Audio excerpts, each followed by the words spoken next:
We are glad to have all of you, and especially the guests tonight.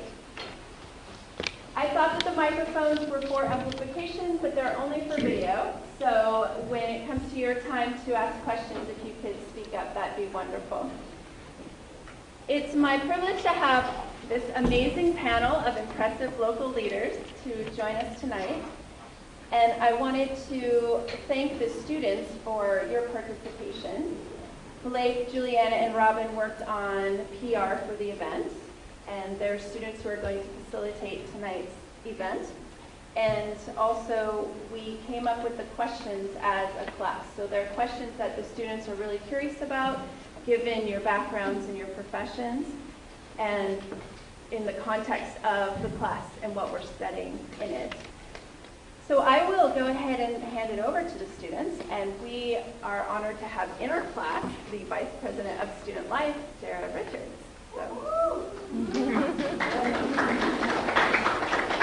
Yes, thank you. I'm Sarah, the Vice President of Student Life, as well as a student in a nonprofit management class that is putting on this seminar tonight. And I would, myself and the class would like to thank you all for taking your time out and coming to us. Like Marie just said, we have taken the time out to go over some questions that we're interested in. If you could all introduce yourselves, your position, the organization that you're representing tonight, and mention any other leadership roles that you play in our community so we can get this started, that would be wonderful. Hi. I'm Rebecca Johnson, and I'm here tonight representing the Bellingham-Whatcom County Commission Against Domestic Violence. I actually just resigned from the commission in January, and I was on it since 2002. I work in the private sector, but I work with nonprofits in healthcare. I work with federally qualified health centers all over the country, do grant writing and strategic planning and program support for them. I also serve on the, locally I serve on the Pipeline Safety Trust Board. I'm the secretary of that board, which is actually people from all over the United States, but we're housed here in Bellingham ever since they, in 1999 there was a horrible pipeline explosion here that killed 3 young people. So. And I have been on many different committees and boards in the community over the years. Well, good evening. Thanks for having me. My name is Darrell, Hillaire, and I'm the director of the Lummi Youth Academy. It's a 40-bed facility, dormitory, primarily for high school students, but we're going younger, and we're going broader, which means that we are also accepting students that are not only Lummi, but from other Indian tribes and whole families. But this is our 4th year, and I just got back on our tribal council, so I'm doing that too. So if you're interested in Cherry Point, let's talk. So, that's it. My name is Jonathan Weldon. I'm the rector of St. Paul's Episcopal Church here in Bellingham. Rector is a funny word for pastor, in case you're wondering. We're an expression of the worldwide Anglican Communion of Churches. So, I think that's sufficient for now. Hi, I'm Riannon Bardsley. I'm the Executive Director of Northwest Youth Services. We have programs in Whatcom and Skagit County for at-risk, runaway, and homeless young people. And the other leadership role I play in this community is I'm the youth representative on the steering committee for the Homeless Coalition here in Whatcom County. And I'm Mauri Ingram. I'm the CEO at the Whatcom Community Foundation. We are a variety of things in the community, including a grant maker. We're a convener. We are a hub of information. And we also leverage resources and do both community and nonprofit capacity building work. My other leadership roles are as a board member of the Association of Fundraising Professionals Washington Chapter, which is an international organization, and then also a regional funders network called Philanthropy Northwest. My name is Justin Krupa. I'm the director of the YMCA Oasis Teen Shelter in Mount Vernon. It's a shelter for runaway and homeless youth 13 through 17 years old. I'm not really on many other things right now. I'm on the Rebel Alliance with Marie, which is all the shelters get together and meet because we just kind of have a similar ideology, and we try to help as many people as we can in Skagit County and in Whatcom County. My name is Amanda Squires, and I'm going to be one of the people asking you guys questions tonight the class came up with. We just wanted to remind you guys that multiple people can answer questions. Whatever, if you feel so inspired to answer questions, please do so. And yeah, it's not limited to one person, so please feel free. So I'm Emma Gardner, another student in our nonprofit management class, and I'm just going to start it off with our first question this evening. So, what is your mission, and how has it evolved over the life of the organization?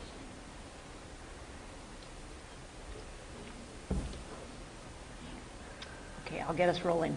The Community Foundation is on a mission to make philanthropy second nature in Whatcom County and to create a rampant and relentless sense of community throughout Whatcom County. And I think that the mission really hasn't evolved over time, but the way that we do our work, I think, is really the thing that we've seen evolve, and I can maybe talk more about that later. Our mission is twofold. I'm a YMCA employee. We are for social responsibility, youth development, and healthy living. And my facet of it, I feel, is all three of those. Our mission is to make sure our kids are safe, first and foremost, are taken care of, and are linked with the resources in the community that are going to help them succeed. And with an underlying goal, our mission is to make sure that every youth that exits our shelter is better prepared for the world than when they enter. Well, our mission comes out of a couple of millennia of church life, and in the Episcopal Church, we describe it this way: to restore all people to unity with God and each other in Christ. Locally, we have a mission statement that our governing board, our vestry, came up with, which is gathered, and here's some religious language, but that's who we are. Gathered by the Holy Spirit, we worship God, and transformed by Christ's love, we go forth into the world to love and serve with joy.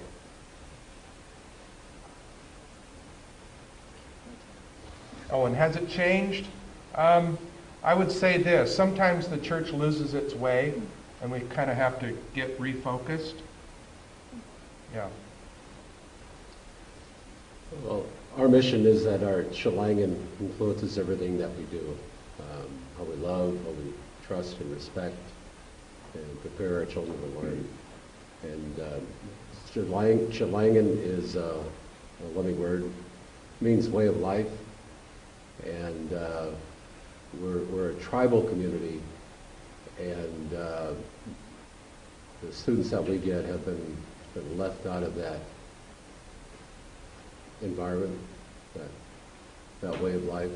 So we very intently introduce them back into the community so that they have at least an exposure to who they are and where they come from.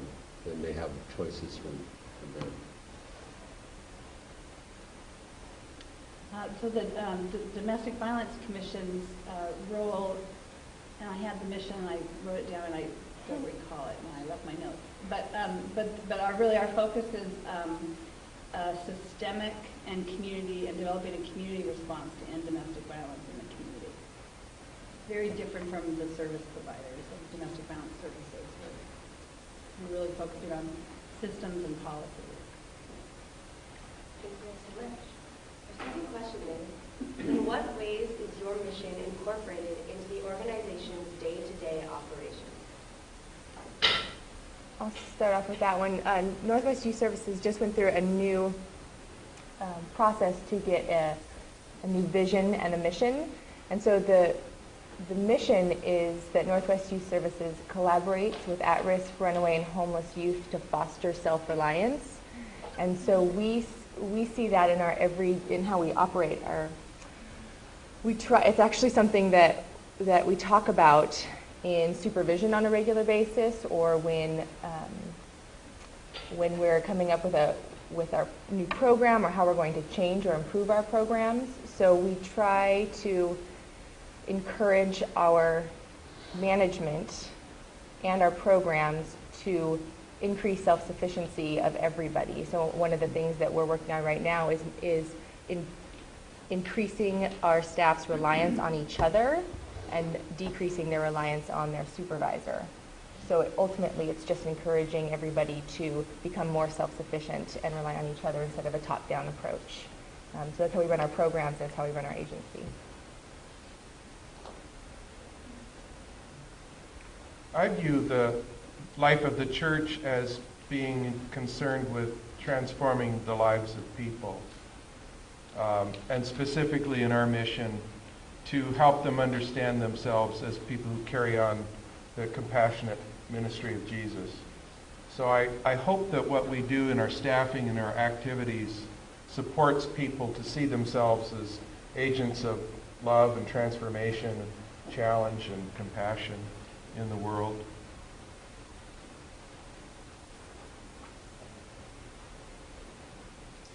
I would say that for us, the Community Foundation works with both donors and nonprofit organizations, and so we get both of those entities or groups coming to us with requests and ideas. And so we really have to go back and revisit our mission, and I'm sure that's true for everybody at this table. People bring you ideas, and to them they may be consistent with your mission, but we all have very limited resources. And so we really have to measure those requests against both our capacity to do the work, but also is it really consistent with our mission, or is somebody else better suited to do that work?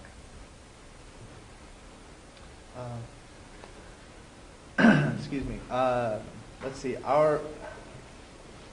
It's one of the hardest things to do when you're building a program is to really figure out what you're trying to build, and if you can really facilitate that. Our mission was so grandiose that in the past, and we realized that we couldn't do all the things that we hoped, and then you're setting yourself up for failure, and worse yet, you're setting the youth up that we serve for failure. So we took, in this last year, we've really taken a step back and looked at what it is that we do, and how can we serve youth the best that we can to our abilities. And the thing that I've implemented in this first year is listen. You should never be dominating the conversation. So our mission is to never dominate a conversation when you're speaking with youth, because it's so easy to offer advice or to talk at people, and I'm very, very against that. And I think it's actually helped all of our staff to sit back and really adopt that as our mission is really just to listen to what it is that the kids that we're serving need, and everything else just kind of blossoms from that. I wish I could paint it into a nice, easy, couple of lines, but it's ever changing too. So our mission is to help each kid, each youth, the way they need to be helped, and everybody's life is different.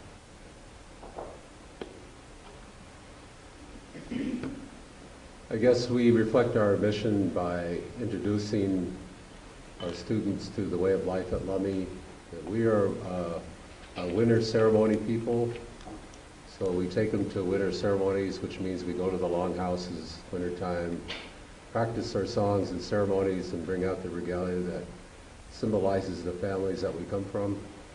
In the summer and spring, we're in the canoes. We do the canoe journey. We do the war canoe racing.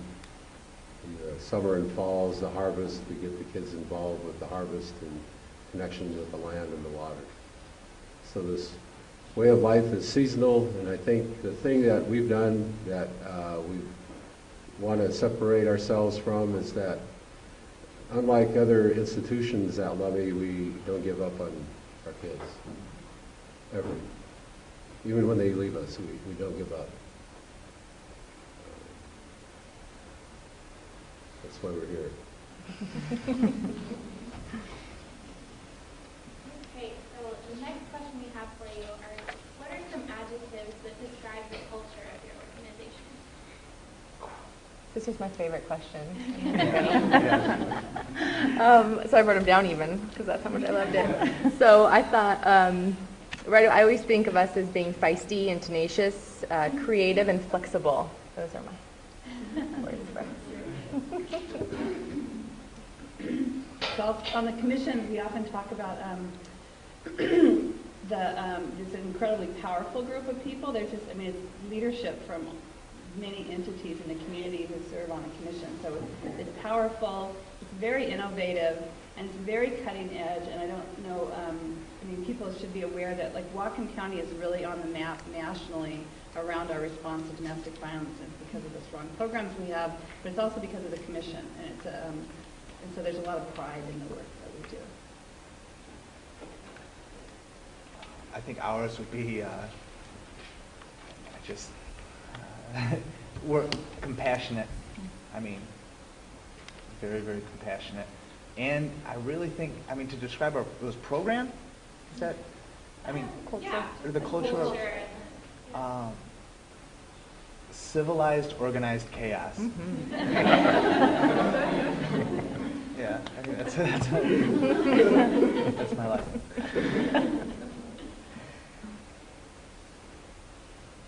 This was the one I struggled the most with because I'd rather have members of the congregation answering that question, but and I also didn't want to give either too rosy or too, the leader. We're great. We are multi-generational. We're politically diverse. We're not very racially diverse, but we are aging. The average age of an Episcopalian nationally is over 60 years old. But I feel in our local context, we're also renewing. We have some new life on that younger end of the spectrum. We tend to be very tolerant and compassionate. Introverted. Episcopalians tend to be kind of introverted, not really out there pushing themselves on people too much. Let's see, we're reverent. When we get together to worship, we're very reverent. Subdued excitement, so the subdued part seems to speak about us. I'd like us to be a bit more lively, but... Coffee hour is exciting. Yeah.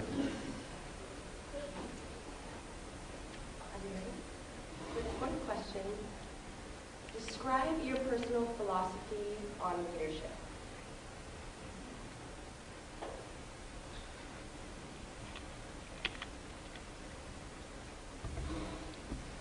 I think, Well, I'm sorry, no, please. Go ahead. I was just going to say, I think this one was the hardest one for me because I'm in this part of my life where I've always, for one reason or another, taken the lead on things, but I found myself at this point. So just a quick background, I was the case manager for a couple of years before I became the director, and I still to this day, I was just talking to another shelter executive director today, and about how I personally feel I was a much, much better case manager than I am as a director. And so that leadership quality is something that I think I have inside me because I know how to help children, youth, young adults better prepare themselves to lead themselves. But when it's me leading other adults, I have I'm much less empathetic. So I don't. My leadership style is intolerance. Is tolerable, I think, right now. But I mean, I always just try and make people laugh because laughter is pretty much the best thing, and it can kind of gloss things over. And I really try. The best thing with leadership in these is trying to always gamble right and hire the best people you can, so you don't have to make really, really tough decisions. That's kind of what I'm doing so far. Go ahead. Go ahead. No, please. No, go ahead, because I just forgot the question. Well, I would say that my natural leadership style is benevolent dictatorship, but that is not what I try to practice. I think I try to practice a combination of informed and hopefully inspiring leadership, because I think truly effective leadership involves more than just one or a handful of people. Yeah. I remember the question, thank you. I came from a youth where I was more or less in the back of the room, and I've been surprised at times to find myself out in front so much. I view myself as the steward of a tradition to which I belong, which I must represent faithfully. And so my work is to examine, what does this tradition say? And what's the growing edge of it? And then to articulate vision for the congregation and to seek to persuade people that this is a good vision, that it needs implementation, and that it's not my ideas alone, that I'm stewarding wisdom that comes from the generations before me. So I try to get people on board with ideas. And the central idea, I think, for the church in this day and age has been to recapture our sense of being a people on mission to do good in the world rather than simply exist for our own sake. The philosophy for my work at the academy is a couple things. Number one, the kids taught me to show up and to meet them where they're at, to teach by what I do, to forgive, and to be forever optimistic. That's what I learned from the students. With the staff and the people of the Lummi community, I borrowed from Wheatley, because this what we're doing hasn't been done. And, it's find something you really believe in. Get started, learn as you go, and stick together. I don't forget her first name, but I was preaching that all the time, because we were taking kids out of a community that's consensual, but the stigma around Indian boarding schools has got a real history to it. So we had to overcome that, amongst other things. So we were sticking our neck out that way, and we stuck together. We've serviced over a couple hundred kids now. Even the ones that we had to let go, they come back. So that's not magic, that's just showing up. I thought this was one of the most difficult questions to talk about. One, what's my leadership philosophy? I have a master's degree in nonprofit leadership, and I feel I should just be able to just nail this, and I can't. But I always know I know leadership when I see it, and I know the void when it's not there in an organization and how detrimental that can be. So I know how key it is to have the right leader for the type of leadership. For me, my philosophy, I think it just comes back to values around social justice and social justice issues. And if I can be true to my values, then I do much better in a role of leadership. Okay, so what skills and techniques do you employ in community outreach and fundraising? Everything. Yeah. I once was serving on like 2 different boards. I ran for office, and I thought, I just walk in a room and people just hide because I just ask everybody for money. But anyways, anything and everything in nonprofits. My technique is to hire real smart people to do the work, So I'm lousy, doing that. And, thank God for people like Mauri, they watch out after us. But, hiring good people is really key, I think. And trust them, and support them, fight for them. I think for us, it's really focused on what Justin said, and that is listening. what we tell people is that we're not trying to steer a donor into being excited about something just because it's the flavor of the month. We want to know what that donor cares about, because there's plenty of people out there and all of them care about something, and that's the most important connection, because the way to really get somebody truly invested in your organization is make sure that it matches up with their passion and their values. So I would mimic that. That's something that we're trying to improve upon, and we actually have a consultant now that's helping us figure out how to listen better and make sure that some of you actually were there the other day, to listen better and improve our way of communicating and making sure that the information that we're providing them about our agency and about our mission programs is information that they want to hear, and that we're not targeting or shooting them, or like we're not in any way assaulting them personally, but we're actually fulfilling their own mission. And if it's not a good match, then it's not a good match, and we're not going to go after them. I just want to say something about Northwest Youth Services fundraising, because I was on their board for a while. And, board president.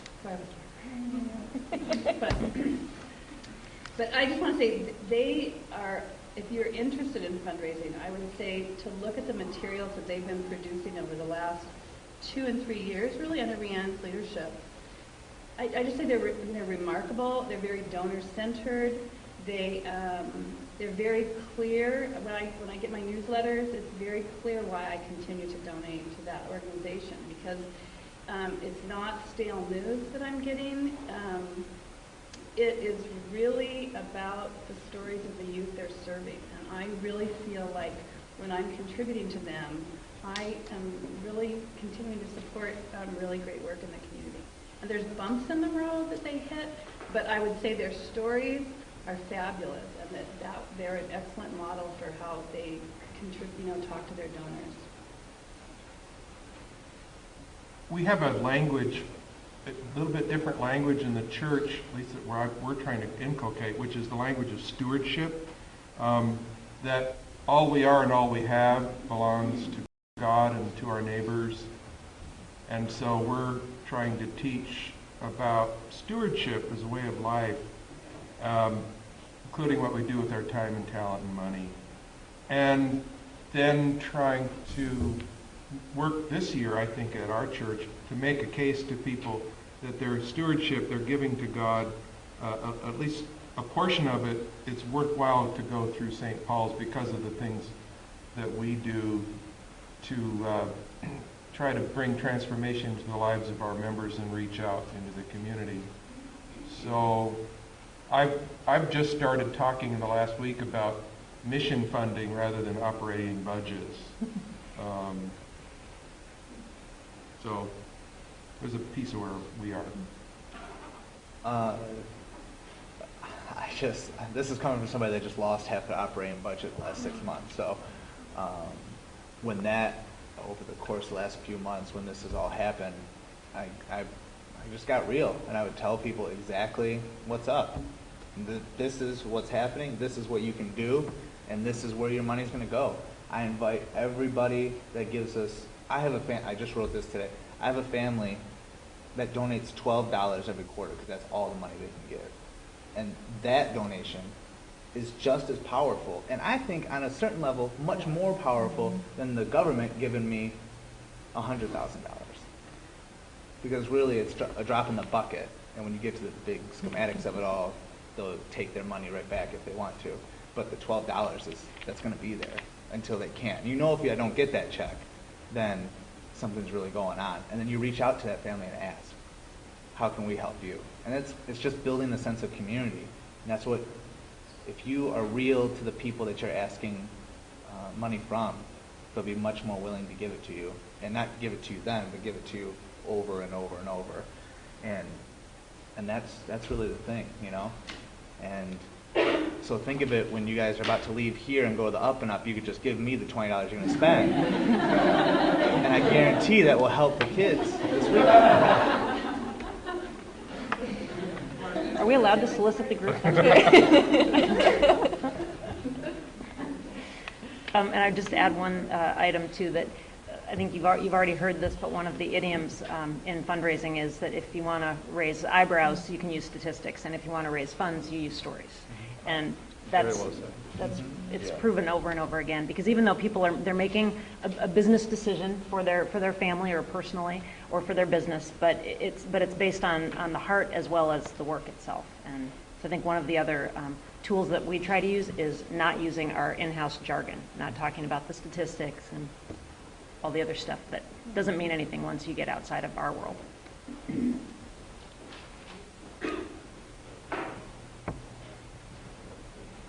just wanted to check in with you. Can everybody hear both the questions and the speakers? Okay, perfect. Describe your organizational structure, especially in terms of lines of communication and accountability.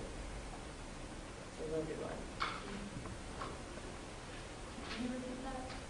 Describe your organizational structure, especially in terms of lines of communication and accountability. I'll go first because we're really unique at the Domestic Violence Commission.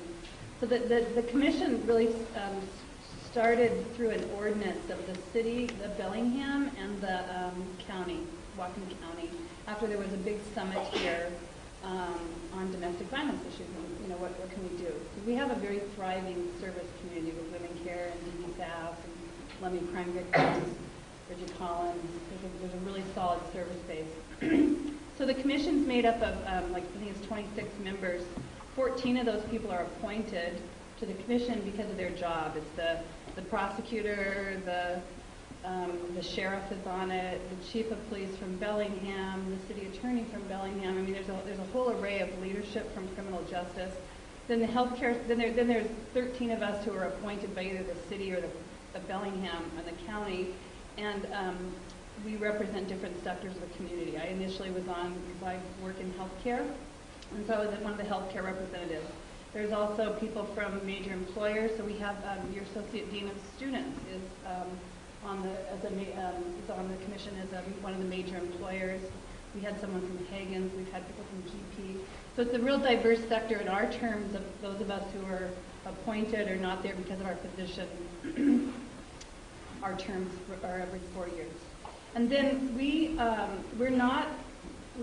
are a quasi-government entity. We're not a nonprofit. And so what we do is all of our funding is through grants and money from either the small cities or the county or the city of Bellingham.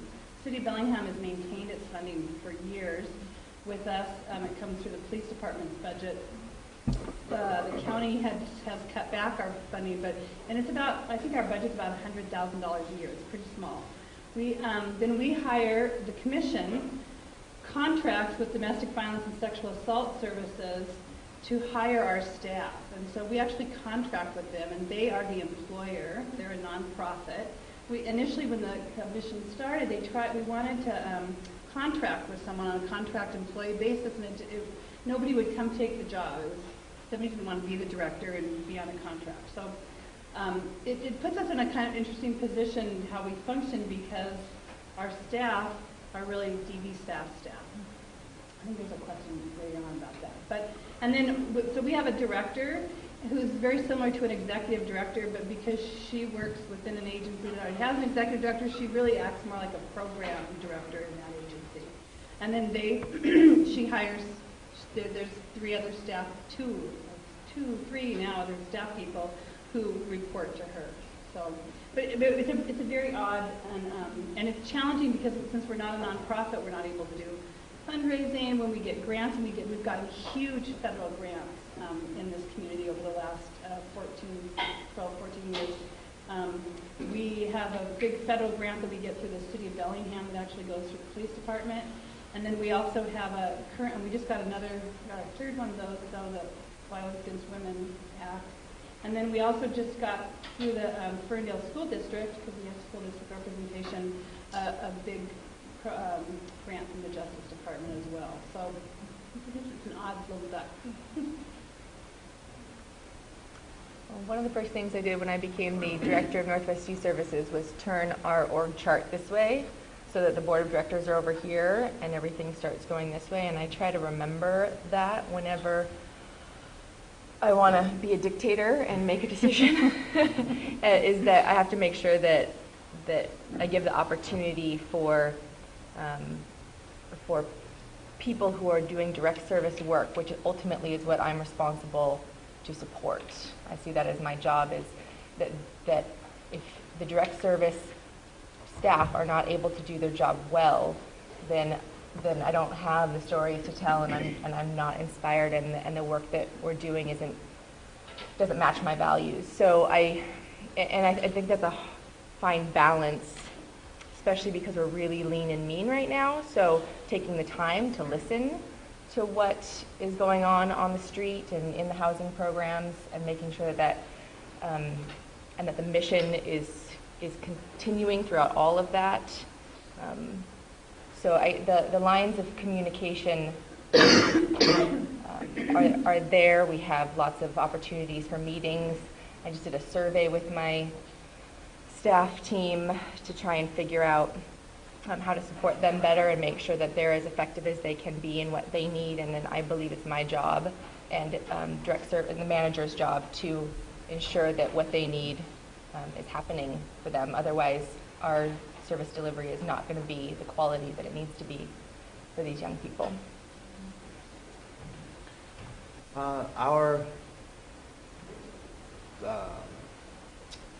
What was the thing? The Lines of communication. lines of communication. Yeah. So how it kind of works is, I'm an employee. I run my program, and the cool thing with how our program is set up is that I really only have one boss. But then in a nonprofit, you have your board of directors, so really they're the boss. Board of directors is super cool, or ours is. And then my boss, like he said, every time I ask him something, I said, man, you really think like me? And he said, well, you're neither Canadian nor a socialist, right? And it's like this weird joke. I'm like, well, kind of, I guess. But because we do think in this very social way, and it is kind of that same paradigm where you take this idea of this top-down model, and we do it much the same way, where we turn it to the side and we make sure that everybody gets to have their say. And it's really working pretty effectively.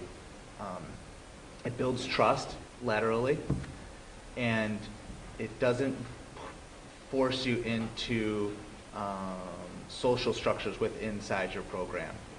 And I say that because I studied social structures in college, and so you have C.W. Mills says like these power elite, these triangles, and you don't really, from my perspective in a nonprofit, you don't want a lot of triangles. You don't want one person telling everybody else what to do, because you manipulate people.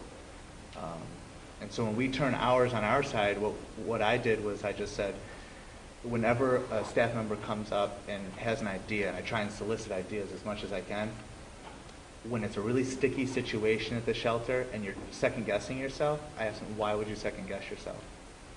Or if this situation arises again, which it will, what do we learn from this? And so it's this constant building up of people. And because if I can build up my staff, they're going to be most effective helping youth build themselves up. So it is kind of that same idea where you just turn everything on its side and say, and I always say this for everything, what's the greatest good for the greatest many? Because there's going to be some people that aren't going to make it. And that's unfortunately the way it is, whether it's not making our program or they succumb to life. We just try to help the greatest many. We too have the 90-degree adjusted organizational chart, and we did it because we really see ourselves as a catalyst trying to help make things possible, help facilitate things in the community, whether it's the goals that our donors have for their own giving, or whether it's supporting individual nonprofits or a group of nonprofits. And we have quite a small staff. We're 4.25 full-time equivalents, so that's not a lot of bodies, 5 total. And so we're a pretty flat organization anyway, and my style is to try to make sure that my staff has a real clear understanding of what decisions they can make on their own and what things need to be run by me. We try to make sure that our staff meetings aren't just information dumps on anybody's part, but that they're really working sessions where we're all thinking through whatever the issues are that we're dealing with.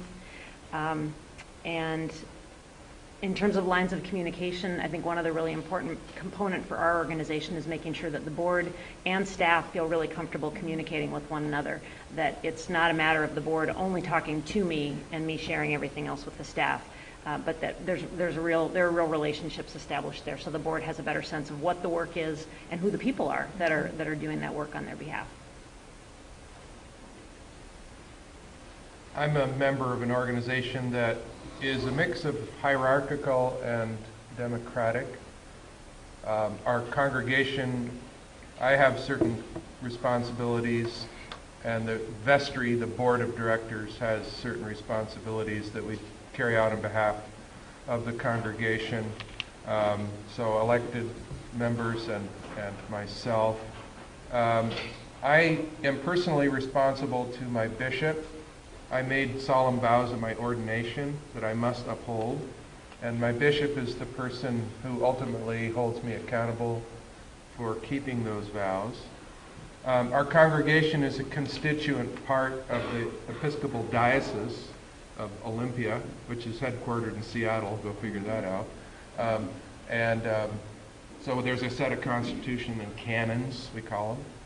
And in turn, we're a constituent member of the Episcopal Church, which is a church that exists in the United States and several foreign countries. I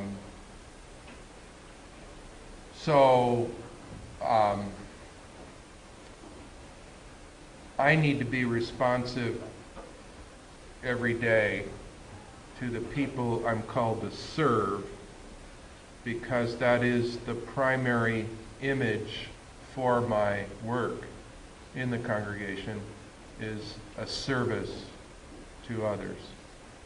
And I have certain responsibilities that I have to uphold. I can't just do anything anyone asks me, but if it's within the scope of the mission, then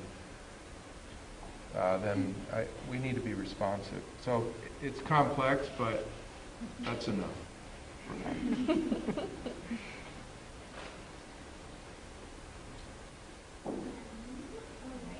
So, next question. What are some financial policies that you have in place? Large bonuses for the executive director every year, no matter the performance. I'm just going to write that. Yeah. I guess, we have a treasurer on our board, and so we have a finance committee that meets, and anything that has to do with the budget that would maybe exceed what we have in the budget for that year, or if a financial decision needs to be made, or at the end of every month, they will go over that month's budget, and then they make recommendations or present it to the board of directors at the meeting. And so that's one of the policies that we have. We recently switched financial management. We had a MIP, which was this huge, horrible, expensive thing. And now we have QuickBooks for nonprofits, which has made it so we had 2 full-time staff with very expensive software to a 3/4-time finance staff with no paper pushing, and you buy it once, you don't have to renew it every year. So right now we haven't switched over, we haven't created that manual yet, so ultimately all of the policies we have are not really functional, except for what we have to do with the treasurer and the board at this point. But it's one of our goals this year is to rewrite our financial policies and procedures. Fun. Ours is pretty easy. There's absolutely no overtime, so don't even think about it. But it's fun. I mean, I say that, and I'm. That's the one time that I am kind of not benevolent dictator, because the money gets out of control really quick. Having said that, though, you have to budget for overtime, and when your life is wrapped around the betterment of other people, overtime is superfluous. So, and I only use that as an example because it kind of transcends every line item of your budget in the grand scheme of things.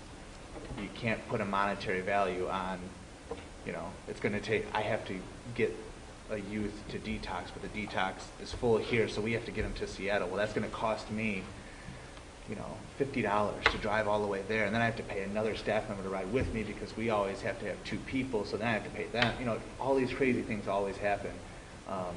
And having said that, I budget at a loss.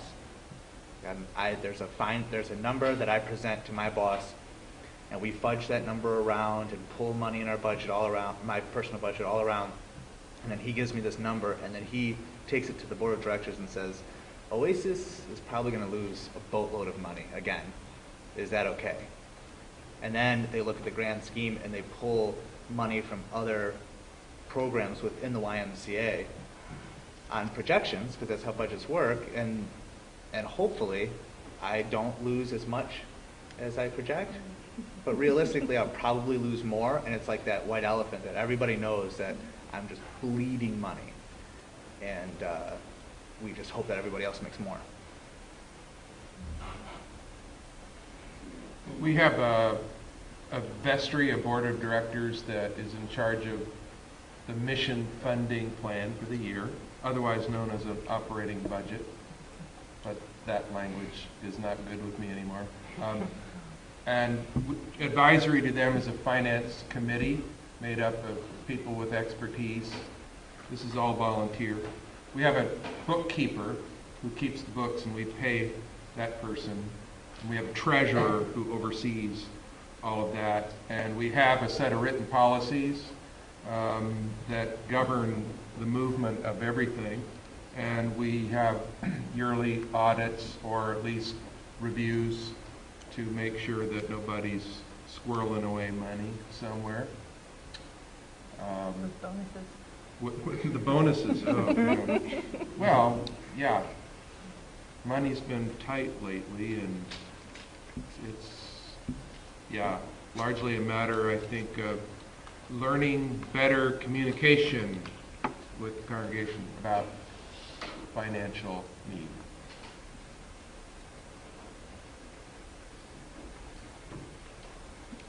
We have probably a lot more financial policies than many nonprofits because of the type of organization that we are. And so some of our money is, we call it, for us it's the foundation services budget, which is our word for operations, because I too loathe that word. And but we also hold a lot of funds that donors have entrusted to us. So we also have a stewardship role. And in some cases, those monies are intended to last in perpetuity, and we call those funds endowments. And so in order to make sure that we're preserving not only some of the gifts that comprise that endowment, but also allow them to maintain their purchasing power over time, meaning that we account for inflation, we have to have a policy about how much of that fund we would spend every year, depending on what the market performance is. So we've got investment policies, we've got spending policies. I mentioned we have a small staff. So we have policies about money handling, although of course not a lot of ours is in cash. I'm kind of waiting for the day when we get the big bag full of cash walking in the door, but that hasn't happened. And so we have a lot of policies which are all overseen by our investment and finance committee, and we do have a 4/5 time position that is a director of finance, but that's a sampling of the financial policies. We're organized under the tribal government, so we follow the laws of elimination. And so I'm over a staff of 14, and then I report to a director who reports to the GM, who reports to the council. Money's allocated on an annual basis for our operations. But then the tribe's got this umbrella organization, our fiscal agent, this 501c3 that we work with to solicit grants from folks, things that we're trying to do. We got money from the Gates Foundation for startup, for the capital campaign, and we're just closing that out. But that all went through our fiscal agent, and it still falls under the laws of elimination, even though it's a state charter. There's still a balanced budget has to be achieved for all of the kinds of money that we receive. Yeah, our budget is a very small budget, and then we have our grants budget, and it's we actually contract with domestic violence and sexual assault services for our financials too. So it's really under their policies. I know that when you have federal money, you if you have more than $500,000 in federal money coming in a year, you have to get a special audit, an A-133 audit, and that I think we're going to hit that threshold this year because of the 2 federal grants we have. And so then you're required to have really strong financial policies. But it is always a challenge when you're a small staff just around money handling, and you have to protect those dollars to make sure that, because when you're a nonprofit, you get dollars in that are tax deductible, and then it's your board's responsibility to the public to make sure that that money is being used appropriately for your mission. So it's hard when you're a small nonprofit to have the right controls. On the Pipeline Safety Trust, we have a really strong financial policies as well, because we work under a endowment that was really from the criminal award that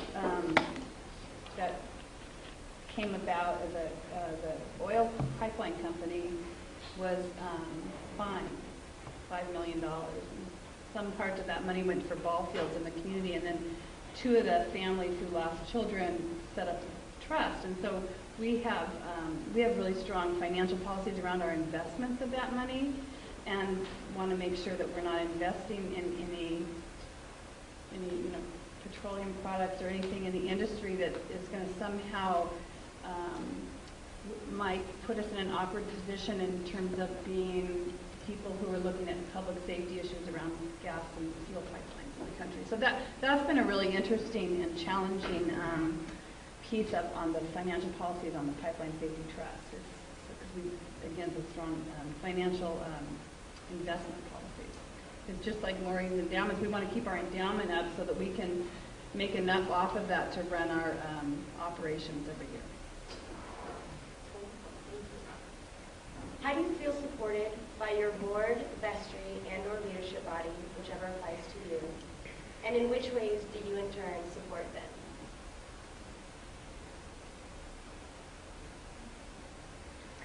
I would say I think you have to start with how I support my board first, and that's what makes it possible for them to support me in a way that's really helpful to the mission of the organization. And so I try to support them by giving them, again, the stories and the information about the organization that will allow them to fulfill their 2 primary functions. One of those being setting kind of the trajectory for the organization. Where are we headed? To give us that true north in terms of strategic goals so that we're really fulfilling our mission. And then secondly, how can they make good business decisions relative to the organization as well? And then actually thirdly, how are they well prepared to be good ambassadors for the organization? Can they help spread the word about what we do and why what we do is important to the community? And so if I do that, then they get to support me by coming prepared to board meetings, knowing that I can trust the fact that they've read their packet and that they've been thoughtful about the material and will come with good questions, because I want them to be critical. I want them to be asking questions about why we do something or how we do something, because it makes me and the rest of the staff constantly revisit, are we making the right choices ourselves? And also talking with all kinds of friends, family, associates, people that they think might be interested in our work, so that, again, we become much more word of mouth for people around the community, and the awareness is raised. And I would say also that they are, 2 general characteristics would be that they're curious and that they're discerning. Because I think you really can't be a good board member of any organization unless you have a curiosity about the work. And unless you can be a bit of a critical thinker about that work. And our situation is that, I'm down in, I live up here, actually I live like 3 blocks away, but I work in Skagit County, and Skagit County, it's very tight-knit, so I am obliged, obviously, to schmooze people in the community, because everybody, I mean, it's weird, it's kind of strange because everybody kind of, in this weird way, knows everybody or knows of somebody down there, or so it seems, or knows of situations and whatnot. And I'm not from a small town, I'm actually from a real big city, so it's not, it was easier to kind of get lost in the shuffle or play to certain, certain parts of the city or something like that. And Skagit, it's not like that. You're right in front of everybody all the time, and I would assume to a certain extent that's how it is up here. It's not really that big of a city. And so when you're kind of in the limelight like that all the time, you always have to be on point and be forthcoming and be I make sure myself and my staff are always respectful of everyone that comes in, because you never know who, if you don't know somebody, then it's almost a little awkward when they come, because you would figure that you kind of know of them or around them or something like that. And how I support my board is by doing that. Is, it's almost, I'm supporting myself in that role, but I'm supporting the board because I am a reflection of the YMCA, of the Skagit Valley YMCA. So the things that we're trying to accomplish as an organization as a whole, the part that I facilitate is social responsibility under our kind of model. So they can use our stories and go into say, look, this is what we're trying to do, and this is all part of us. And so it's the reciprocity from there just kind of goes on and on and on. And whenever they ask me for a story or for to go and shake hands with people, I'm good for it. But it's kind of cool being in a small environment. Like the chief of police came to just want to drop by and see how we were doing. Like, all right, well, come on by, that kind of thing. So. One of the things that I did after the first 6 months of being the executive director, I realized that we weren't going to close, and so I had to figure out what to do with the agency and how to be a leader, because I thought that I think that I'm really good with people and young people, and I think my dream job is actually street outreach, and somehow I'm the executive director of an agency. And so what I realized really quickly was that I knew that I didn't know what I needed to know, and I have a degree in business, and I focused it on nonprofit because my entire life had been working with people, and I knew that I didn't know. In order for me to make an impact that I wanted to make, I needed to learn, and so that's what I've been doing a lot of. So in order to support my board, I have done everything that I could education-wise by bringing in consultants. For the past 2 years, we've had some sort of capacity building grant that I've applied for so that we could bring in professionals. The board has a leadership coach, and I have a leadership coach, and they're separate, which is really good. So I'm able to access skills and experience that I wouldn't have been able to, and I didn't want to throw darts because I don't think that's healthy, so I want to make thoughtful change that is going to be sustainable and it's going to help the agency, but also that I'm able to learn so that the board is supported by me, so that I'm most effective when I support the board, but also that they have somebody at their fingertips that knows something, that can teach them something, because I can't do that as well when I'm trying to learn. So that's one of the biggest things that I think I've been able to do to support the board, and then they in turn are more effective at supporting me. Same kind of idea of how to increase their capacity for knowledge, and how to get them stories about the kids, and how to get them connected to the staff. All of that stuff I think is really important in the mutual relationship, because ultimately they're my supervisors, and we have to be able to support each other because it's a big job. My relationship to our board is that I'm first and foremost the pastor of the church and their pastor. So it's a personal relationship with each one of them, and I try to do the best I can in the things that I do most often with the congregation, leading worship, preaching a sermon, leading a funeral, whatever. Do it well, and then entrust people on my on the vestry with the ability to help me in areas that I am weak in, to bring forward their strengths in leadership, to recognize and respect their contributions, because they're all volunteers and unpaid. So, for instance, this next weekend I'll be off at a day-and-a-half retreat with them, where I've brought along the best facilitator I know to assist us in reviewing our work last year and making plans for next, not wasting their time. And yeah, as long as I do that, they support what I want to do, and we work in common. Sometimes sparks fly, but we work around to something new. I didn't feel supported by my council for a long time.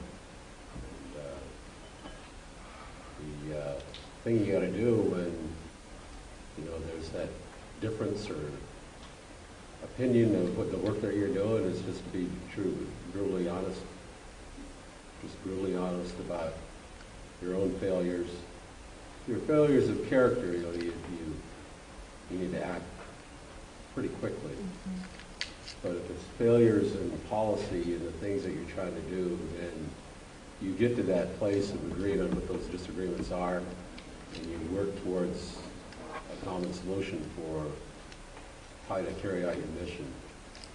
Today, the relationship with the council is really good, as I thought that we were really, really honest about what our failures were. When you start up, like somebody said, you don't know what you don't know, until you get into it.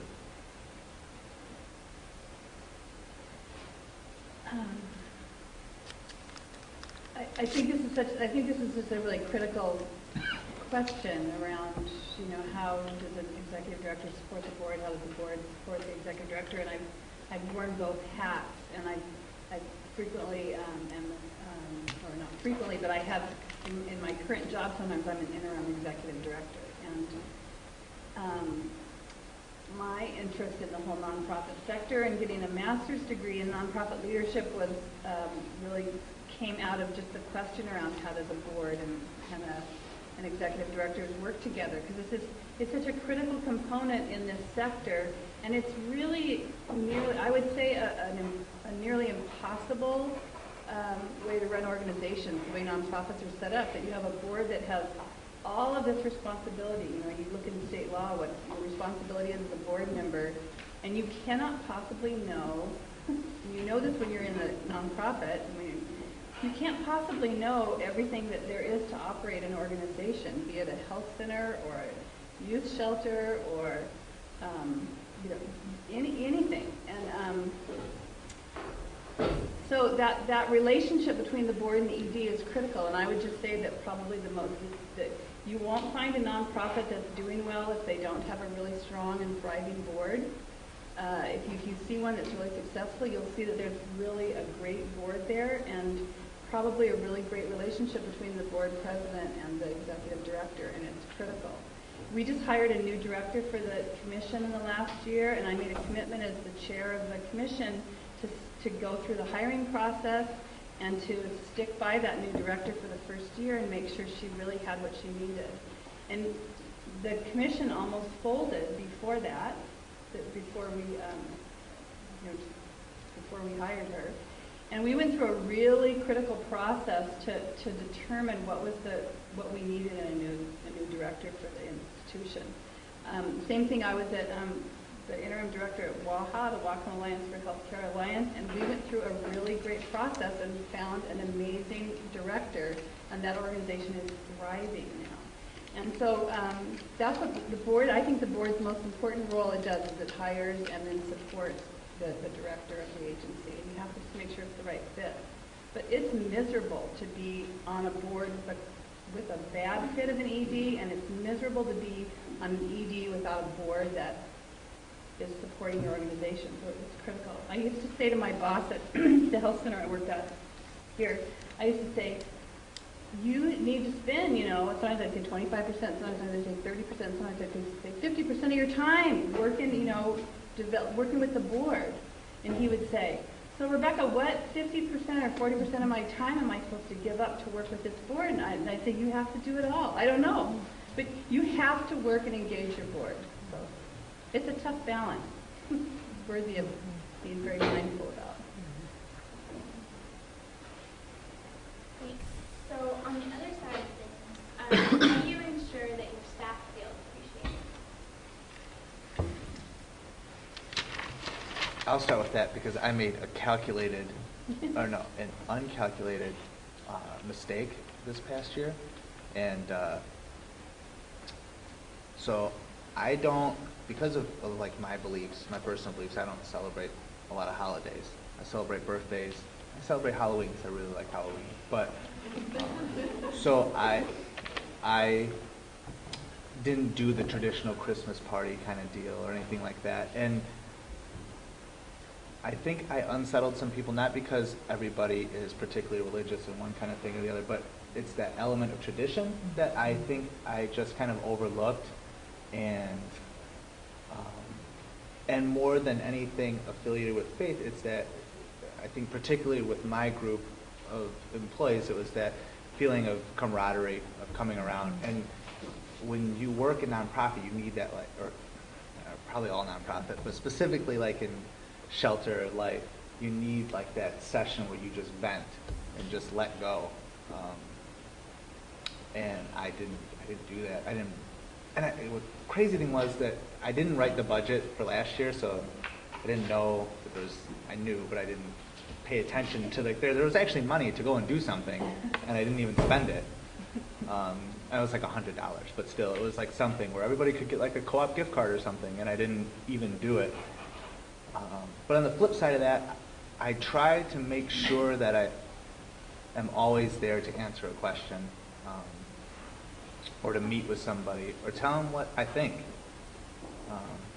I'm not the kind of person that won't tell you that you're doing a bad job. Because we're not, for our occupation, I don't have time to tell you that, oh, everything's going to be all right, because my employee is directly affecting a child's life. So we're kind of hard-nosed in that, but the appreciation is that constructive criticism is terms I've been searching for the last minute. Constructive criticism and using it in a way that is not demonstrative, but in a way that is actually building the employee.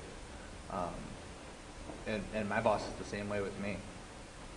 Tells me you shouldn't do that, and why. And so the appreciation part, I think my appreciation is I'll tell somebody that was awesome what you just did.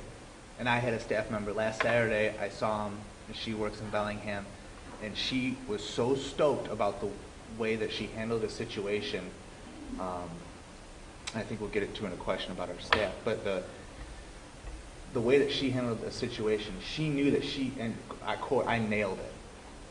And I said, that's right, that's exactly what we're aiming for. And that right there, she knew that I was appreciative of her that she set herself up in a way to succeed, and I went with it. And that's our appreciation, because I think we generally always feel unappreciated, so we always need like a little bit of a boost. I try to make sure that not only do I tell my staff when I appreciate work that they've done, but I try to make a point of telling them in front of other people, in front of their peers, in front of the board, in front of donors, in the newsletter when it's appropriate, because it means more. It's particularly because we have a small staff. I'm often, myself and one other staff person are sort of the primary faces in the community outside of the office, and so it's easy for people to assume that one or the other of us is responsible for all of the good things that might happen, but we're really fortunate to have terrific people in the office doing that work, and so trying to make sure that we can celebrate them and highlight them as much as possible, I think, is really key. Another thing that I did, because I was obviously under the executive director at one point, and we were on a raise freeze, and so that was one of the very first things that I did. Not that people were just getting raises, but that there was that annual 3% cost of living. I think that that's just part of running a business and maintaining employees, letting them know that we do care about them. Another thing that I do is, like I mentioned before, is ask for input on improvements. I'm really big on handwritten thank you cards, so I write thank you cards to my staff. We also have little cards called Caught in the Act of Caring cards that people can give to each other really quick, where they write to and from, and then on the back you can write a little note about helping, if somebody helped move or clean an apartment or something like that. You can just kind of give some recognition so that people are doing it for each other, not just, we want to implement that as a culture, not just a supervisor telling an employee that they did a good job, but that we're all encouraging each other and validating each other on a regular basis. And when I ask for feedback from them, I make sure that there's the follow through, the loop, so that it just end at me or at the board, but they actually get to, and that's something that I have to be very thoughtful about or mindful about, because it's really easy to kind of drop that. But it's just making sure that they know that they were heard and that their thoughts or feedback were considered. Saying thank you frequently, daily, when I ask somebody to do something is important. Our weekly staff meetings are time to hand back a little praise. Never denigrate one staff member in front of another. Do it in your own time. Hire good people. I was neglecting sending out birthday cards. Somebody's helping me do that. Wink, wink, nudge, nudge. I'm looking at them. And I guess, maybe it's because I grew up one of 10 kids, and when you're in a family that large, you're used to being ignored. You think it's normal. So, even now I don't put my birthday on my Facebook page. I really don't need the attention. But I have to remember that, other people like those kind of strokes. So, give them out.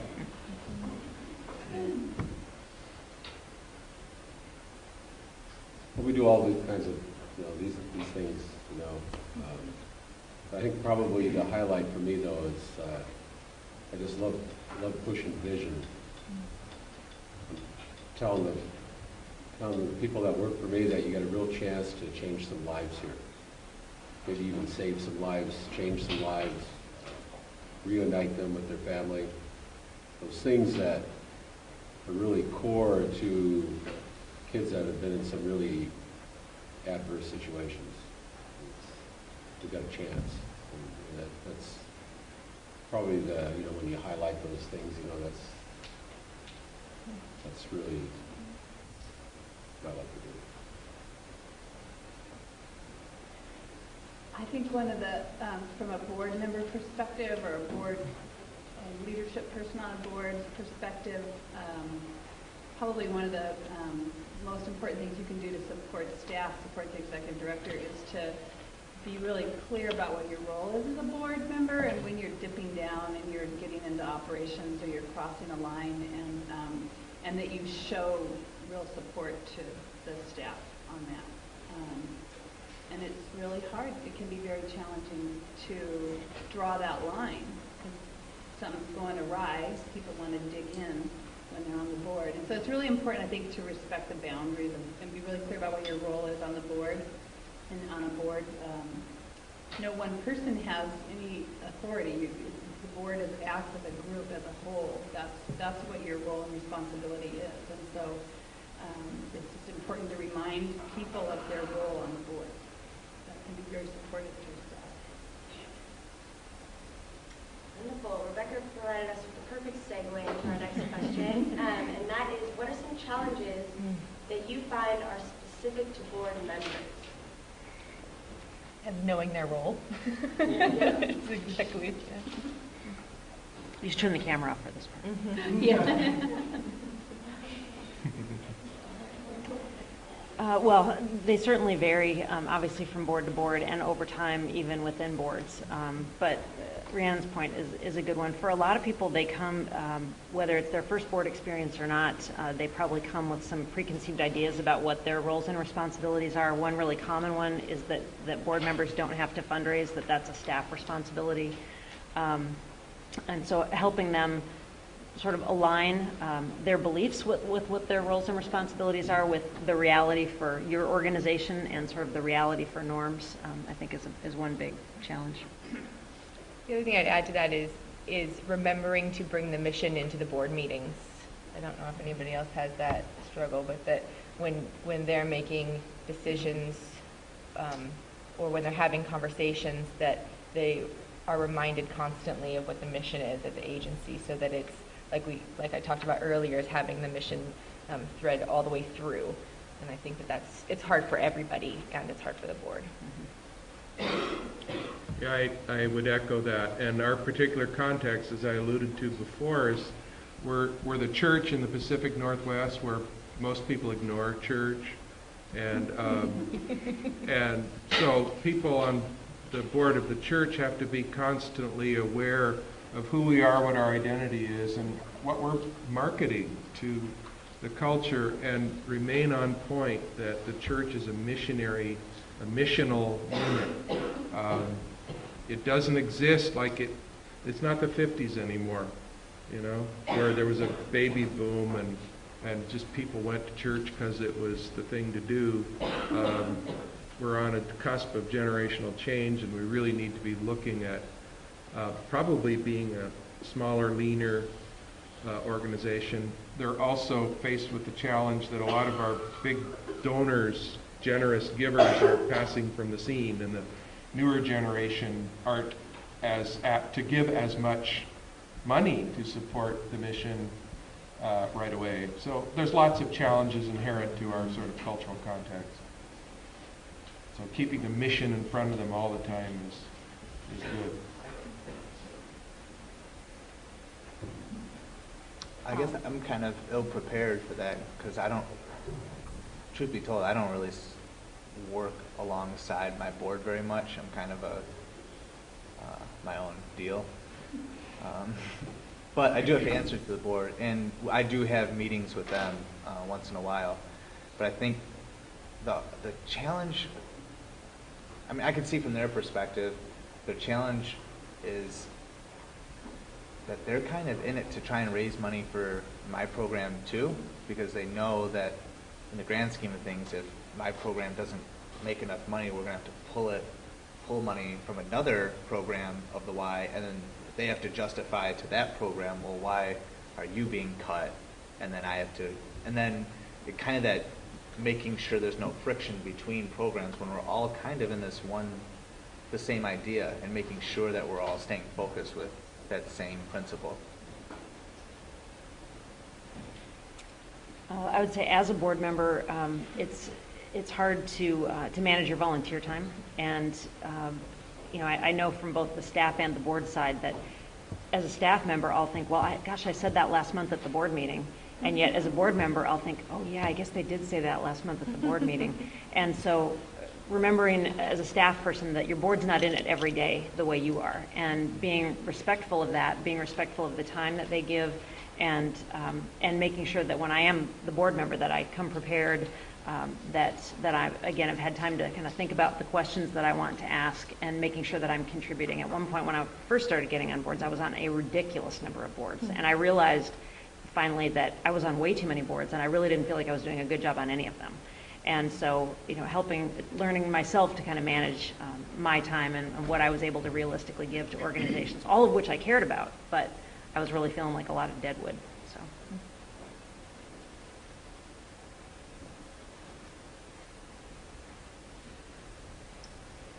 I think that one of the best things you can give a board is training on what the role of a board is. It's pretty specific.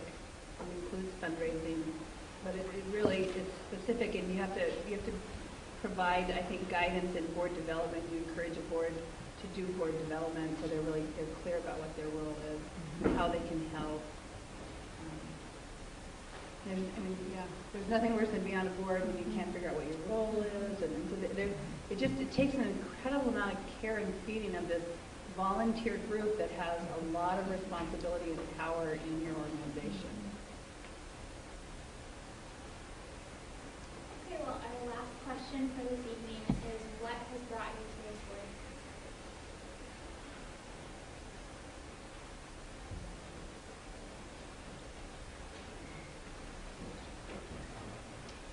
I got caught shoplifting when I was 14 years old with my sister, Target. And so my sister had to pay a fine, and we lived in different, anyways. So she had to pay a fine, and I had to do community service. And so I started, are you guys familiar with the crisis clinic in Seattle, Washington? Anyways, they started a Teen Link program where teens answered their calls when they're in crisis. And they were just starting, and they had come and done a presentation at my high school. And so I joined them, and I started doing my community service there. And I realized, I took a call, I still remember him, he was a 10-year-old little boy. I'm not going to cry. And I remember having to hang up the phone on him at 10 o'clock because those were the rules. And I didn't like those rules. But I remember going outside and crying and feeling very passionate about the injustices that this 10-year-old was feeling in our own community, and feeling very powerless from that experience. And I stayed with that. I stayed with Teen Link for 8 years, 4 years on the phone and 4 years as a supervisor, and I have not done anything since. I did run away for 6 months. I moved to the Virgin Islands, but then I came back. But I couldn't get away. It's just what I think I was meant to do.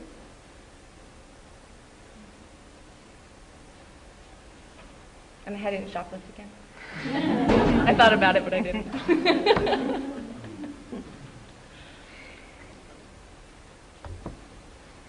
I was walking out of a building one day, and this is right when I was on the council for the Lummi Nation. It's actually the chairman. Mid-stride, I seen my aunt and said, "Ann, what do we need to do for our community?" She said, "You need to build a dorm for kids. Our kids are hungry, and they aren't able to learn because they're too distracted by things, you know."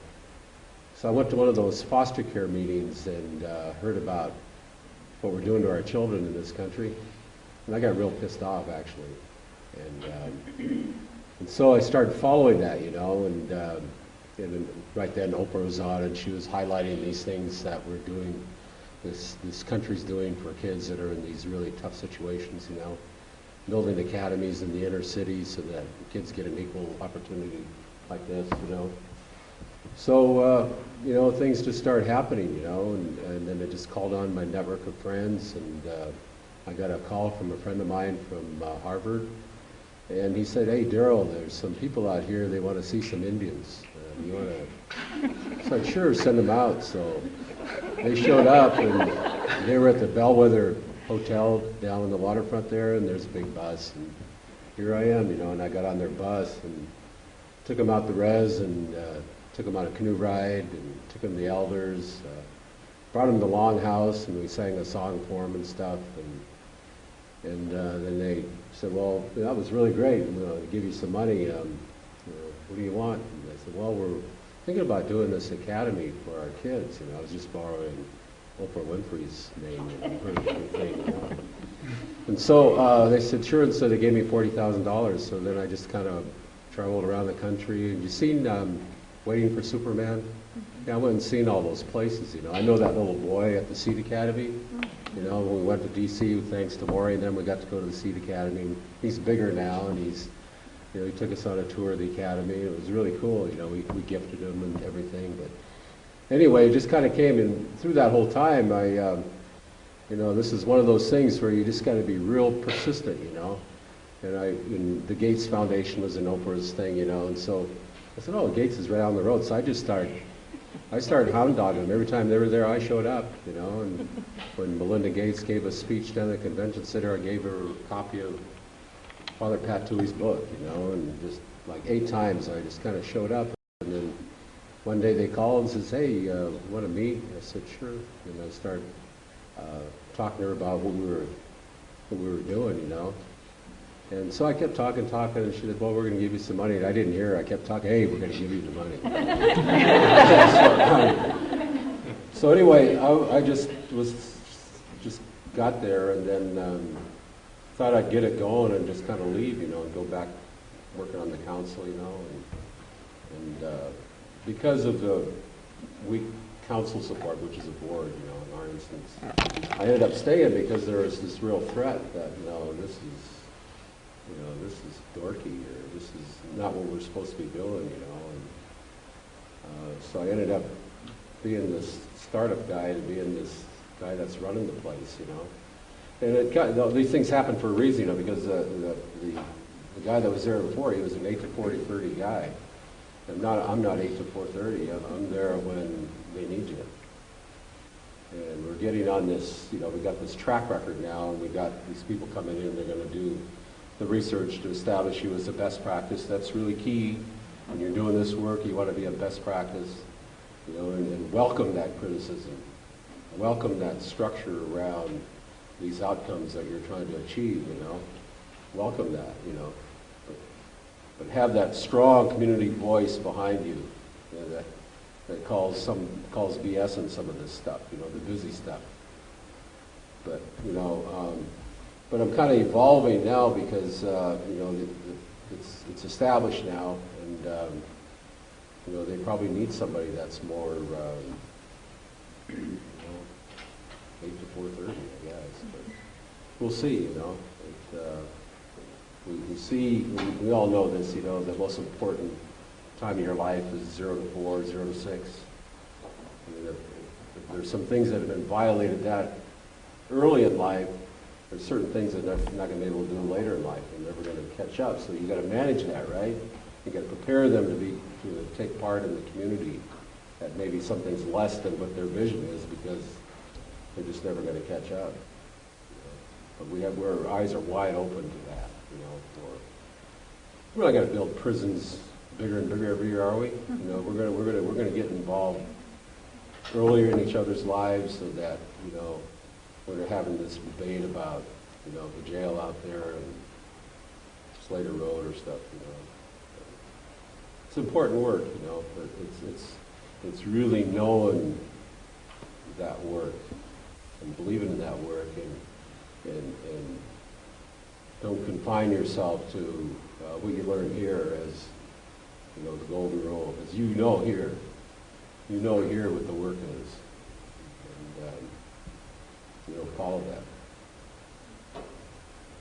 I don't know what the question was, but I you know, but, Well, that was the answer. Yeah. That was the answer.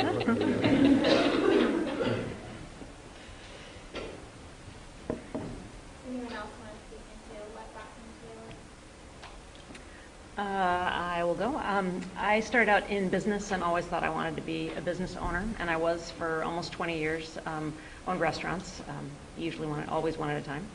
And as part of that work, I also had a sort of recurring love that I didn't appreciate for a while for downtowns, big cities that I'd lived in back on the East Coast, and then really loved downtown Bellingham, which is where my business was at the time.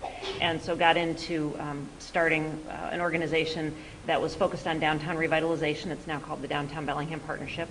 And that was actually my first introduction to the Community Foundation. It was the first grant that we'd applied for. Happily, we got it. Had never heard of or experienced a community foundation before, and just was amazed by the fact that it existed, how it started in our community, and the breadth of work that it supported, because it wasn't just about human services or arts and culture or the environment. It was about all of those things and much more. And so I was really intoxicated by just the organization itself, and later joined the board. And then my predecessor in the organization had to step down for health reasons, and so I had the opportunity to take a fabulous job for a very sad reason. And I think the most compelling thing is I get to work with people like this every day, along with people on the donor side who want to make all those things possible. So I will cry.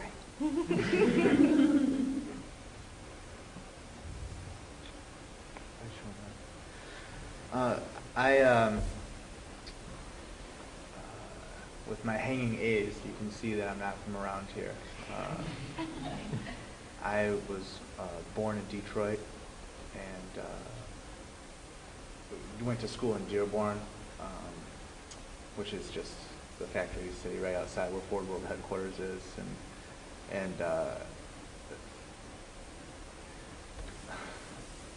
I kind of dread this question sometimes because it gets asked of you a lot, and really what it comes down to is you see so many people die in your life that I developed this utter disdain for capitalism. I developed this utter disdain for the way we treat people, and I got tired of being part of the problem, and I want to be part of the solution. And it came down to a point where it's kind of funny how things fall in life.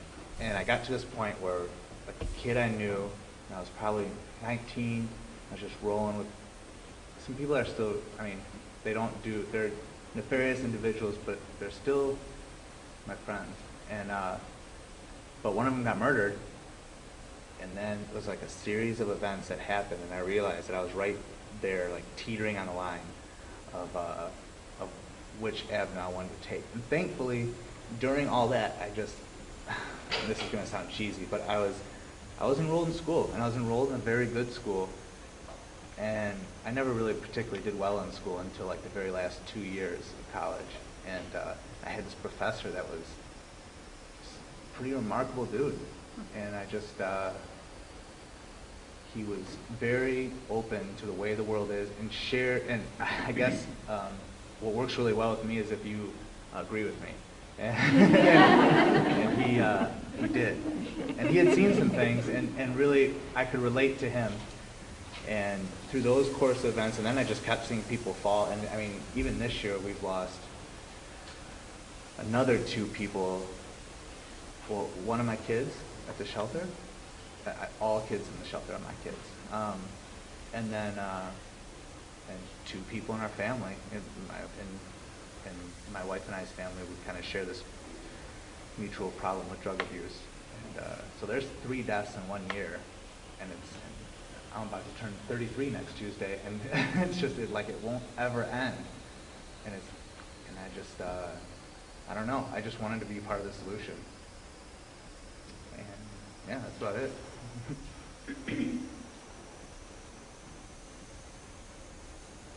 I can't separate my work here in Bellingham from the original call. There was a strong context to support the call in some ways. I grew up in a pastor's family, but there was a lot of reevaluation to do of the context in which I grew up religiously, and that did happen. So a person gets into and stays with the work of being a pastor or priest or rabbi or whatever because of a spiritual conviction and a sense of calling that there's a vision here to hold out. But a guy came into my life after my father died when I was 20 and mentored me in my mid-20s a bit, just by occasional lunch. He was an executive with a lobbying organization in Salem, and one day he just said to me, "I think you should be a priest." And I thought, well, how funny, because I've actually been thinking about that, but I didn't dare breathe a word about that to anybody. But that happened.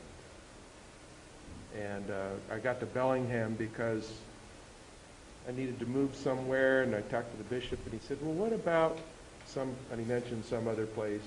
And I said, well, what about Bellingham? Because I just heard about some stuff that had happened up there, and had a conversation with people, and I really liked them, and my wife and I left town driving back to Oregon and looked at each other and said, this could work, couldn't it? And she said yes, and I went somewhere else the next weekend, someplace, and the whole time I was there, it was a place. I was thinking about Bellingham, so I don't know, personal, circumstantial,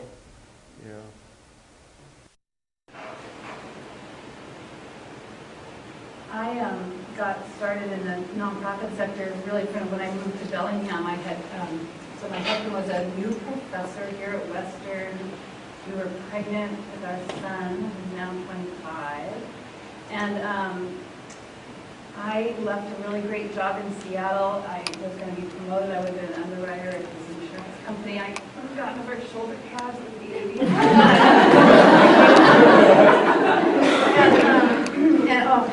Anyways, it was a great job. And I moved here and I decided to change my name. We've been married for 4 years. I decided I was going to become a Johnson after all.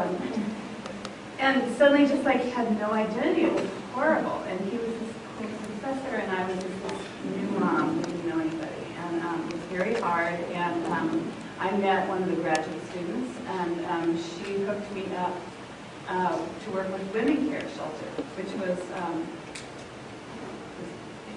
I'm from Bellevue, and they were putting on an auction, and they were like, oh my God, it's somebody from Bellevue. She probably knows about money and auctions. I didn't know anything about it. Anyway, so I started volunteering at the shelter, and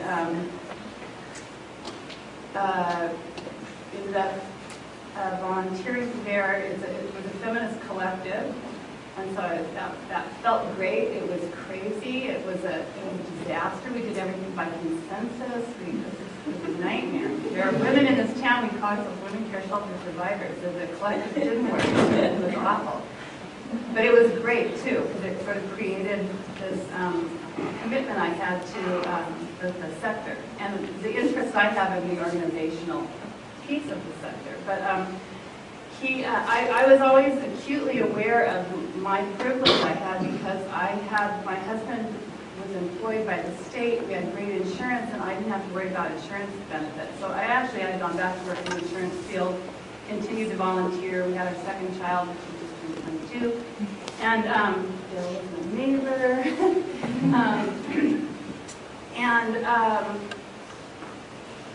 He went to Africa with students, and I quit my job because I had a chance to go work at Women Care half-time, and it meant I could really still pay for babysitting, and that the wage covered my babysitting costs, child care costs, which are outrageous.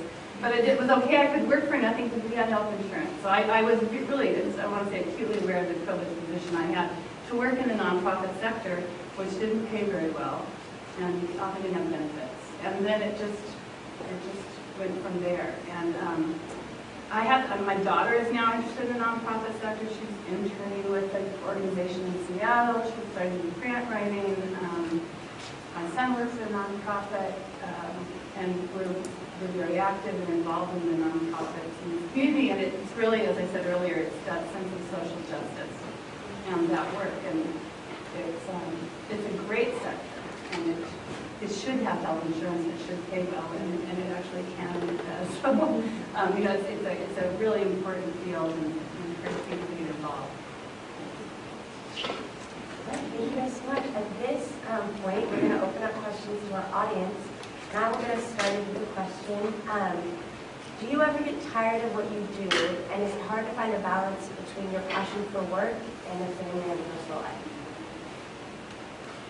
I became a foster parent, and I couldn't be a workaholic at the same time. And it was one of those things that I grieved and I was actually quite angry with the children for a while because I couldn't get as much done. And now I've grown to love them and appreciate it, and I can't work past 5:30, and I can't come in at 7 a.m. anymore. And so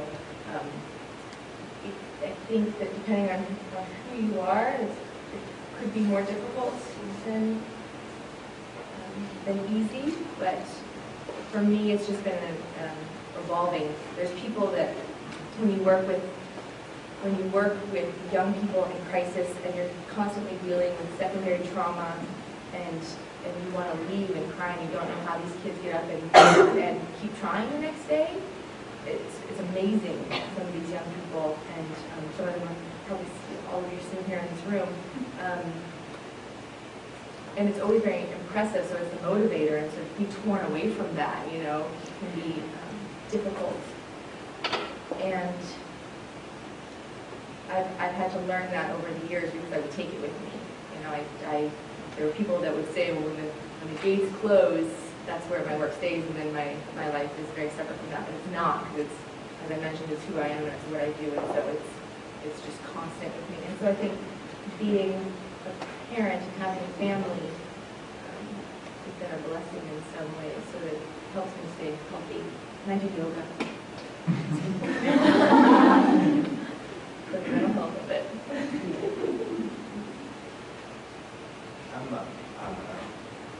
I have a 1-year-old, and I've never been able to really sleep very well my whole life. So I figured, well, this will be easy, you know, because I don't sleep very well anyway, so I could just take whatever job where I could think all the time. It wouldn't matter, then I'll have a baby and whatever. But I really need sleep. And the problem with me is my mind does never shut off. Like, I haven't been able to make that leap that you have, where I've got to where I can kind of shut it down for a little bit. Even if it's just, I was just always like reoccurring in the back of my head where there's something going on or a situation. I've gotten better over this year. I think a family has done that for me. And I have a pretty amazing pillar of strength in my life who will just listen to my incoherent babble when I go home and say, okay, well, why don't we eat dinner? All right. So I had to say. But no, the family aspect of it is pretty cool and is very, puts things in perspective a little bit. But to answer your question, I do find it extremely difficult. I get so tired. Well, there's always, so the answer is yes and yes for me, because there's always something to be done, always a need, and yet I'm not the savior of the world. I'm a human being that can do some good, so I have to step back. And there's a guy named Jesus that had to do the same thing. He went away, chilled for a while, came back. So yes and yes. It's our constant struggle for balance. I have twin 3-year-olds, and it's excruciating balance because I never get tired of my work. Every project is different, every organization we work with is different, every donor is different, and it's addictive, at least for me. But I too have an excellent grounding force in my husband who reminds me when it's time to be done, even if I'm not ready to be done. And I think for me, my kids have a great way of reminding me that they are important.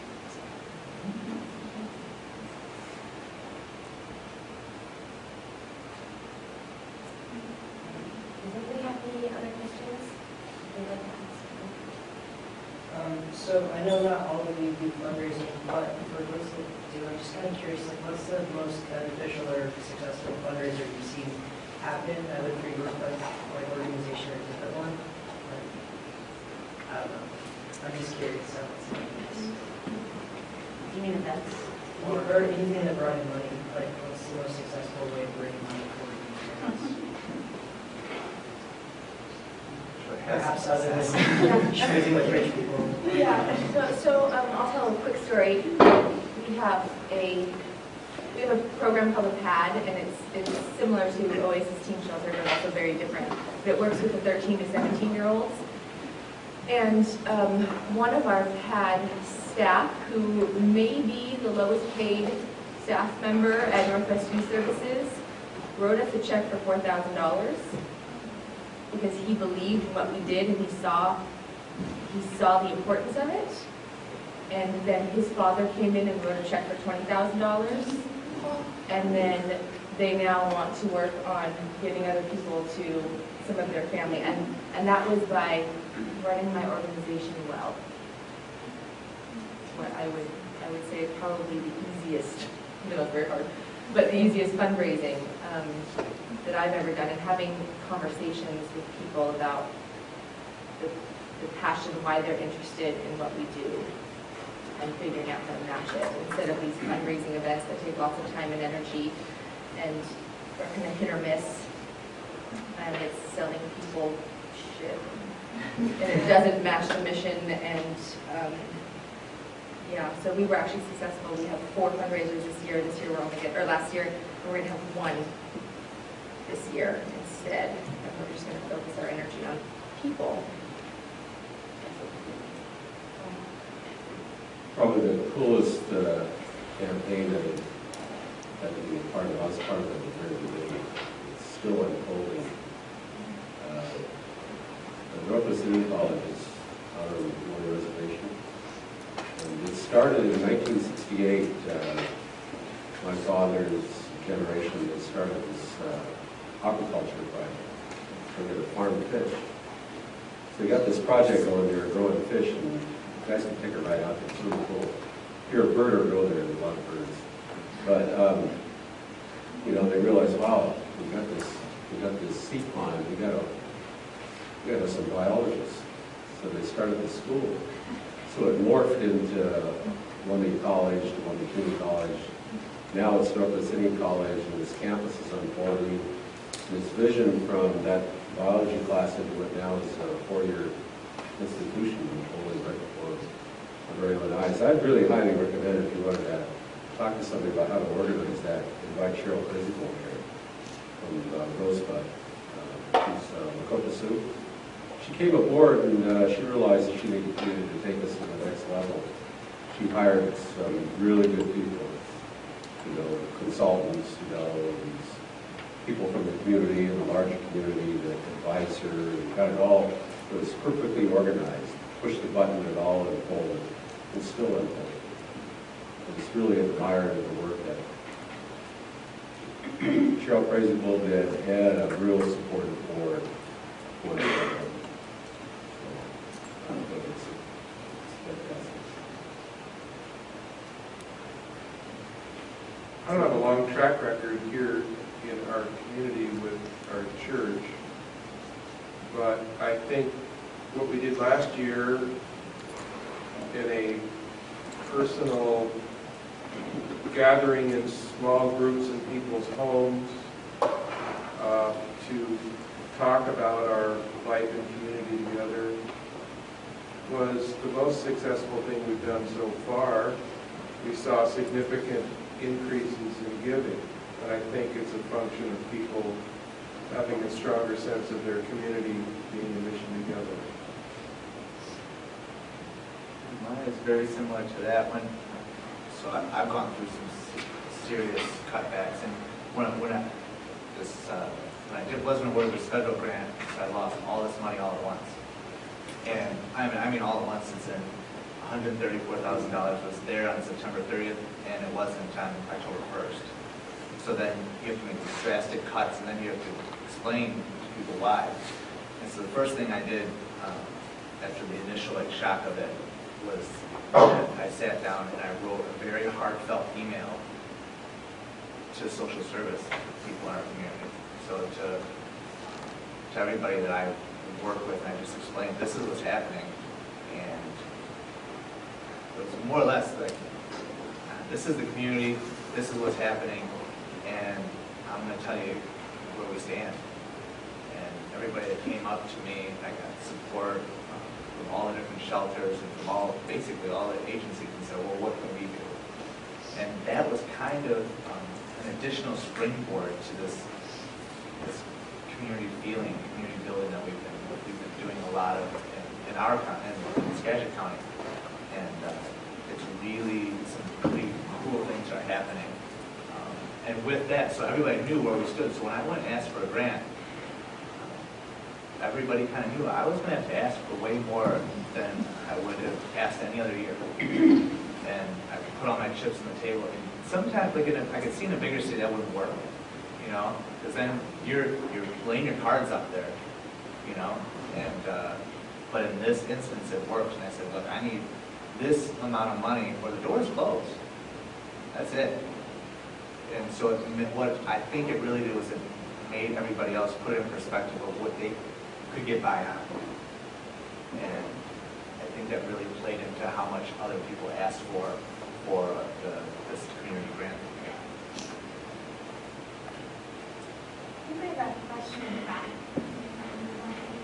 So kind of along with that, and with Rebecca, what you were saying about Bellingham has a really thriving social service network. What are some of the good things about that? What are some of the challenges about there being such a closely knit community of service providers? Sometimes I think we sit around and wonder why we all keep going to meetings. So like, we didn't work, but I don't think there are really drawbacks. I know a lot of people will question how many nonprofits there are in this community, and you hear about startups. You know, there's 2 domestic violence service agencies. They have different roots, and I would say have played different roles in the community, and you might be consolidating those 2 agencies. I work in the HIV world, consolidating the HIV agencies might have saved some administrative costs, but I don't know that you meet the missions and it's the diversity of service providers in the community. This is a really, I think people in this community work together really, really well. And can I just say, in terms of the donor pool, I don't think people say, I mean, some people are organized and say, we're going to give this much money this year. But I think that I don't think people really are necessarily competing. People give more. You spend your money differently, and I don't think you necessarily reduce anything. Different culture. One of the things that is a downfall or a struggle is that it's hard to know what everybody's doing because there's so many, so it's hard to figure out how to use the resources that are in this community as efficiently as possible because there's so many different players. So it's really easy to kind of get in line with one. Like Northwest Youth Services is really easy. We have natural connections with the housing world, but Access Freedom, for example, is working with a certain population, and so how do we know what they're doing and how do we know what other people are doing on the street, and how do we leverage all of that when there's so much to leverage? I think sometimes that is a challenge, but it's not a bad challenge to have. It just takes resources to learn, communicate. I think one of our challenges is to make sure that we don't alienate each other. And it kind of goes along that focus-driven kind of thing. So if you are if you're an agency, like for me, it's 13 through 17, all right? I work in 13, so everybody knows that that's my wheelhouse, and that's what I'm going to work with. But I'm not going to turn away somebody who's 18 years old. Yeah, they can't stay in my shelter, but we're going to still sit down and talk to them, and not just push them off. And there's all these euphemisms for it's gentle handoff or what have you. And in Skagit, what we're doing is kind of a model of what they do up here, and it's called a consolidated housing system thing. And coordinated entry, thank you. And so it's like, so there's no wrong door. And that's what we're trying to figure out. But there is some problems with no wrong door, because if you're in concrete and you got to get to me, how is that going to happen?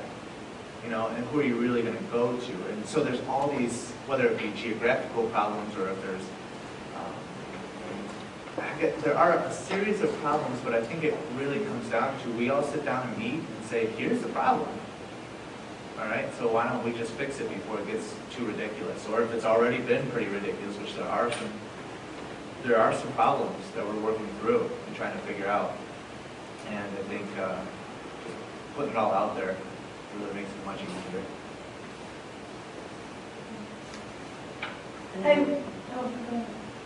I think we're fortunate in this community because there's a real spirit of collaboration and a lot of support for innovation. And so I think it would be very easy in some communities. It's true that nonprofits get together partly to just kind of keep an eye on everybody else and make sure nobody's invading their territory. And I would say with rare exception, that is not at all the case here. I think we've got an exceptional homeless service model. And a lot of, as a funder, it's great because we don't have to worry about who we're talking to because we're able to go and talk to groups of organizations that work together. And one of the things we piloted last year was to bring some of our grantees together and have them do kind of an oral grant report. And we said, you know, don't prepare anything, just come ready to talk about what you learned, what the successes were, and to share that with other organizations who may not be doing work that's necessarily directly related to what you're doing.